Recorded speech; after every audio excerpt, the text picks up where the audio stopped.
दोस्तों, आप अपनी जिंदगी में ऐसे लोगों से जरूर मिले होंगे जो बड़े हाजिर जवाब ज़हीन होते हैं, जिनका दिमाग बड़ी तेजी से चलता होगा और वो चीजों को बड़ी जल्दी समझ लेते होंगे और उनके पास हर सवाल का जवाब होता है।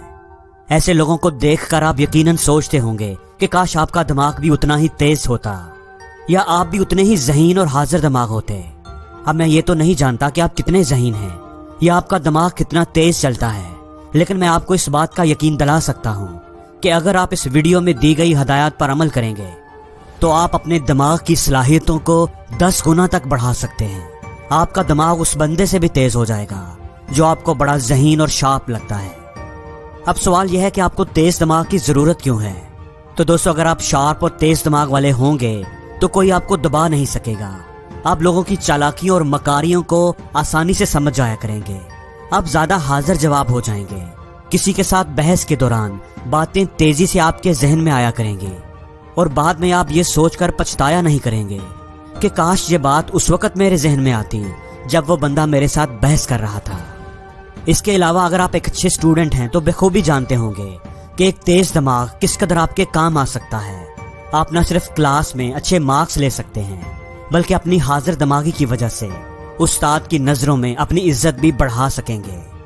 किसी बंदे की जहानत को मापने के लिए IQ लेवल का इस्तेमाल किया जाता है। एलॉन मस्क का IQ लेवल 165 है। जीनियस साइंटिस्ट एल्बर्ट आइंस्टाइन का IQ लेवल 160 था। सर आइजैक न्यूटन का IQ लेवल 162 था। एक एवरेज इंसान का IQ लेवल 85 से 110 के दरमियान होता है। वर्ल्ड डाटा डॉट इन्फो की एक रिपोर्ट के मुताबिक दुनिया भर के 109 मुल्कों में से सिंगापुर 108 IQ लेवल के साथ टॉप ऑफ द लिस्ट है। पाकिस्तान इस लिस्ट में 82 IQ लेवल के साथ 72वें नंबर पर है, जो कि काफी लो है, लेकिन हम इसे बढ़ा सकते हैं अगर हम सब अपने IQ लेवल को बढ़ाने पर फोकस करें। पर ये IQ लेवल होता क्या है और हम इसे कैसे बढ़ा सकते हैं? IQ का मतलब होता है इंटेलिजेंट क्वोशिएंट। ये एक नंबर होता है जो दिखाता है कि आपकी इंटेलिजेंस का लेवल क्या है। यहाँ इंटेलिजेंस से मुराद ये नहीं है कि आप कितना याद रख सकते हो या आपके पास कितनी नॉलेज है, बल्कि इसका सही मतलब होता है कि आपकी नई इंफॉर्मेशन को सीखने की कैपेसिटी प्लस इस इंफॉर्मेशन को अपने दिमाग में होल्ड करके रखना और फिर इस इंफॉर्मेशन को इस्तेमाल करके किसी प्रॉब्लम को सॉल्व करना या उससे कुछ नया सीखना। लेकिन हम कैसे पता लगा सकते हैं कि हमारा IQ कितना है? तो उसके लिए एक सिंपल IQ टेस्ट फार्मूला है। IQ = MA/CA × 100। यहाँ पर MA का मतलब है मेंटल एज, यानी मेंटली आपकी उम्र कितनी है। किसी भी इंसान की मेंटल एज को कोई एक्सपर्ट ही कैलकुलेट कर सकता है। इसके लिए मुख्तलिफ टेस्ट अवेलेबल हैं। CA का मतलब होता है क्रॉनिकल एज, जो हमारी नॉर्मल बर्थडे एज होती है। अब बात करते हैं IQ लेवल को बढ़ाने की। तो हमारे दिमाग की जो पावर होती है, हमारी ब्रेन पावर, वो हमारे न्यूरॉन्स की तादाद और न्यूरॉन्स पाथवे को बढ़ाने से बढ़ सकती है। और साइंटिस्ट ने यह बात कंफर्म की है कि हमारे ब्रेन के अंदर यह सलाहियत होती है कि वो सिचुएशन के हिसाब से नए न्यूरॉन्स और न्यूरॉन पाथवेज बना सकता है। इस डिस्कवरी के मुताबिक हमारे ब्रेन का जो ग्रे एरिया होता है, जो हमारी कंट्रोल मूवमेंट, मेमोरी और लॉजिकल रीजनिंग के लिए रिस्पॉन्सिबल है, वो टाइम के साथ श्रिंक और एक्सपैंड हो सकता है, जैसा कि हमारे मसल्स के साथ होता है। अगर हम उनको ज्यादा अरसे के लिए यूज नहीं करेंगे तो वो कमजोर हो जाएंगे। वैसे ही अगर हमारे ब्रेन मसल्स की एक्सरसाइज नहीं होगी तो कई न्यूरॉन्स कनेक्शंस कमजोर पड़ जाते हैं और हमारे ब्रेन की सलाहियत कमजोर हो जाती है। इसलिए ये बात तो आप अपने दिमाग में बिठा लें कि आपका IQ फिक्स नहीं है। आप अपनी IQ को बढ़ा सकते हैं। और दूसरी बात ये कि IQ बढ़ तो सकता है, लेकिन कभी भी एक दिन में या एक हफ्ते में नहीं बढ़ सकता। जिस तरह आपको अपने बॉडी मसल्स को बढ़ाने के लिए कई हफ्ते रेगुलरली जिम जाना पड़ता है, बिल्कुल इसी तरह ब्रेन मसल्स को मजबूत करने के लिए भी कई टाइम तक कॉन्स्टेंटली प्रैक्टिस करते रहना जरूरी है। तो दोस्तों, पहला तरीका है एक्सपैंड योर इमेजिनेशन। दोस्तों, आजकल के दौर में एक बहुत बड़ी प्रॉब्लम जो हम फेस कर रहे हैं वो ये है कि डिजिटल और विजुअल चीजों को टीवी और मोबाइल वगैरह पर देख देख कर हमारी इमेजिनेशन पावर, चीजों को विजुअलाइज करने की सलाहियत कम हो गई है। हमें कोई चीज तसव्वुर नहीं करनी पड़ती क्योंकि साइंस और टेक्नोलॉजी में इतनी एडवांसमेंट की वजह से नई नई चीजें पहले ही इंटरनेट और सोशल मीडिया पर अवेलेबल हैं, हमारी आंखों के सामने हैं। इसलिए हमें ज्यादा सोचना नहीं पड़ता। न्यूरोप्लास्टी की एक रिसर्च में देखा गया है कि हमारी 5 सेंसेस हमारी मेमोरी और ब्रेन पावर से डायरेक्टली कनेक्टेड हैं और जब हमारी ये 5 सेंसेस एक्टिवली काम करेंगी तो हमारे ब्रेन की सलाहियत बढ़ने लगेगी। और ये पांचों सेंसेस उस वक्त सबसे ज्यादा एक्टिव होती हैं जब हम कोई चीज इमेजिन कर रहे होते हैं, तसव्वुर कर रहे होते हैं, कोई ख्वाब देख रहे होते हैं। इसलिए अपनी ब्रेन पावर और आईक्यू लेवल को बढ़ाने के लिए दिन को कम से कम 1 घंटे के लिए अपनी इमेजिनेशन पावर को यूज करो, विजुलाइज करो और अपनी पांचों सेंसेस से उसे एक्सपीरियंस करने की कोशिश करो।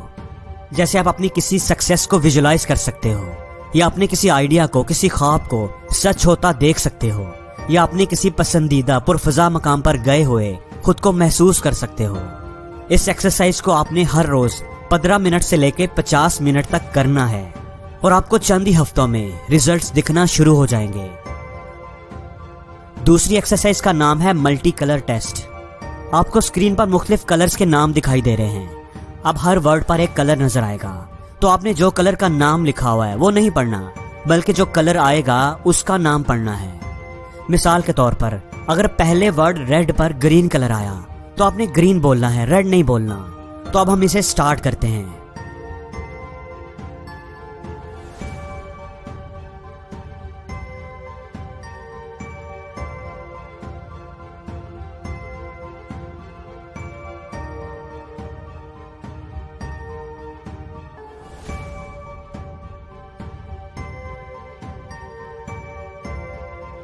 दोस्तों, हमारे माइंड में टेक्स्ट परसेप्शन और कलर परसेप्शन दोनों अलग अलग हेमिस्फेयर में होते हैं। इस एक्सरसाइज को करने से दोनों हेमिस्फेयर में एक स्ट्रॉन्ग कनेक्शन बनने लगता है, जो आपकी मेमोरी और ब्रेन पावर को बढ़ाता है और आपका ब्रेन ज्यादा अच्छे से काम करने लगता है।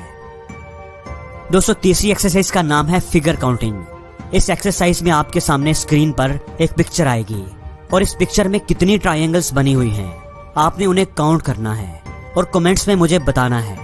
इसके लिए आपके पास 10 सेकंड्स का टाइम होगा।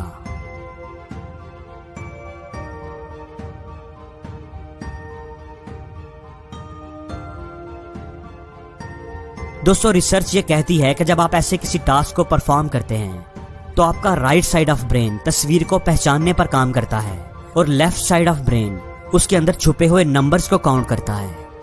इसलिए दिन भर में हम जितना ज्यादा टाइम इस तरह की कम्प्लेक्स एक्सरसाइज को परफॉर्म करने पर लगाते हैं, उतना ही हमारे ब्रेन के दोनों हिस्से आपस में कोलैबोरेट करके नए और पावरफुल न्यूरॉन्स बनाने लगते हैं, जिससे आपकी ब्रेन पावर इंक्रीज होती है।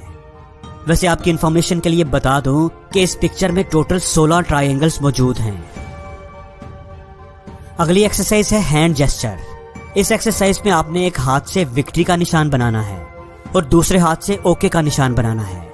फिर आपने हाथों को रिप्लेस कर देना है, यानी जिस हाथ से पहले विक्ट्री का निशान बनाया था उससे ओके का निशान बनाना है, और जिससे ओके का निशान बनाया था उससे अब विक्ट्री का निशान बनाना है। देखते हैं कि 10 सेकंड्स में आप कितनी बार सही सही कर पाते हैं। कमेंट्स में बताइएगा कि आप कितनी बार सही कर पाए। ये एक्सरसाइज आपके ब्रेन की परफॉर्मेंस को इंक्रीज करेगी। और दोस्तों, 5वां काम जो आपने करना है वो है हर रोज कुछ नया करने की कोशिश। American psychologist Richard J higher ने एक स्टडी की कि अगर ह्यूमन ब्रेन को किसी ऐसी एक्टिविटी में परफॉर्म करवाया जाए जो उसने पहले कभी ना की हो, जो उसके लिए बिल्कुल नई हो, तो ब्रेन के अंदर हैरत अंगेज चेंजेस आती हैं। उन्होंने कई लोगों पर यह स्टडी की और अपनी फाइंडिंग्स दी कि ऐसे लोगों के ब्रेन्स की कॉर्टिकल थिकनेस बढ़ गई थी और साथ ही साथ उनके ब्रेन्स के कई एरियाज में ग्लूकोज का इंटेक बढ़ गया था, जिसका मतलब ये कि ब्रेन ज्यादा काम कर रहा था और ज्यादा एनर्जी कंज्यूम कर रहा था। कॉर्टिकल थिकनेस बढ़ने का मतलब था कि ब्रेन के अंदर नए न्यूरॉन्स बढ़ रहे थे, नए न्यूरल कनेक्शंस डेवलप हो रहे थे और ये सारी चीजें मिलकर ब्रेन की परफॉर्मेंस को बढ़ा रही थी। और जिंदगी में हर रोज कुछ नया सीखो, नया सोचो, नया करो, लर्न करो।